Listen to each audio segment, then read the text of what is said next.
Hey guys, চলে এসেছি 19শে জানুয়ারির মিনি ব্লগটা নিয়ে। সেদিন আমরা করেছিলাম সবাই মিলে পিকনিক। তার আগের দিন অমাবস্যা ছিল, তো সেদিন আমরা সবাই মিলে একসাথে জড়ো হয়ে রসুন পেঁয়াজ এগুলো সব কাটাকুটি করে নিয়েছিলাম। সকাল সকাল বাড়ির সব কাজ সেরে চলে গেছিলাম পূজা দিদের বাড়িতে। তো সেখানেই আমরা পিকনিকটা করেছিলাম। দেখতে পাচ্ছ ওদের বাগানে কত শাক হয়েছে, আর দেখতে কত সুন্দর সবুজ সবুজ লাগছিল। আমি বলেছিলাম পূজা দি শাক ধনে পাতাগুলো তুলবে না, আমি কিন্তু গিয়ে তুলবো। ধনে পাতা তুলবো বলেও ছিলাম, আর একটুখানি তুলতে তুলতে পায়ে ব্যথা হয়ে গেল। আমি বললাম পূজা দি এটুকুতে হয়ে যাবে। এইটাই হচ্ছে পূজা দি, আমাদের ব্লগার। ওর হাতেও একটা ফোন রয়েছে। আমি বলেছিলাম আমার ক্লিপগুলো নিতে, ও তার সাথে সাথে নিজেরটাও নিচ্ছিল। তখনও কেউ আসেনি, তো আমরা নিজের নিজের ডিম সিদ্ধগুলো খেয়ে নিয়েছিলাম বেছে বেছে, যেগুলো বেশ বড় বড়। যে দাদা রান্না করেছিল সে পালং শাক বসিয়ে দিয়েছে প্রথমে, আর এই যে দিদিও চলে এসেছে। এটাও আমার একটা যা ছিল। তো ফাইনালি সবাই খেতে বসে পড়েছে। দেখতে দেখতে লাঞ্চ টাইমটাও হয়ে গেছিল। এই যে বাপি, দাদা, আরও একটা দাদা আর একটা কাকু সবাই খেতে বসে পড়েছে একসাথে।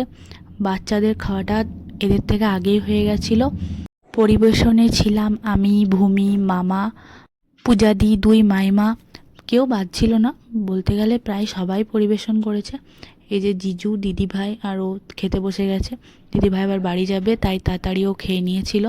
এইদিকে মা, মাইমারা আর এই দিদিরা সবাইকে বললাম তোমরা আগে আগে খেয়ে নাও, আমি, ভূমি আর পূজাদি আমরা পরে। আমাদের মেনুতে ছিল ভাত, ডাল, বাঁধাকপি, পালং শাক, চিকেন, মাছ, চাটনি, পাঁপড়, রসগোল্লা। তো দেন খাওয়া দাওয়ার পর সবাই আস্তে আস্তে বেরিয়ে পড়লো। আর আমরা খাওয়া দাওয়ার আগে এখানে কিছুক্ষণ ব্যাডমিন্টন ধরেছিলাম। খুব মজা লাগছিল সবাই মিলে খেলতে। আমি আর ভূমি গিয়ে ব্যাডমিন্টন জোগাড় করে আনলাম, আর সব বাচ্চাগুলো ধেয়ে পড়েছে যে ব্যাডমিন্টনগুলো আমাদিকে দাও, আমরা খেলবো। ওরা খেলতেও পারছে না, আমাদিকে খেলতেও দিচ্ছে না, কাঁদছে না দিলে। আর বড়রা সবাই বলছে দিয়ে দে, ওদেরকে দিয়ে দে। তো আস্তে আস্তে দিদিভাই ছানাগুলো সবাই বাড়ি চলে গেল। আরও দিদিভাইরাও বাড়ি চলে গেছিলো। মা, বাপি ওরাও বাড়ি চলে গেছিলো। ছিলাম শুধু আমি আর মাইমা আর আরেকটা দিদিভাই। রাত্রে ডিনারের টাইমে ও অফিস থেকে এসেছিল, আর ভূমিও এসেছিল ওর সাথে। তারপর রাত্রে আমরা অ্যানিভার্সারির কেকটা ওইখানেই কেটেছিলাম।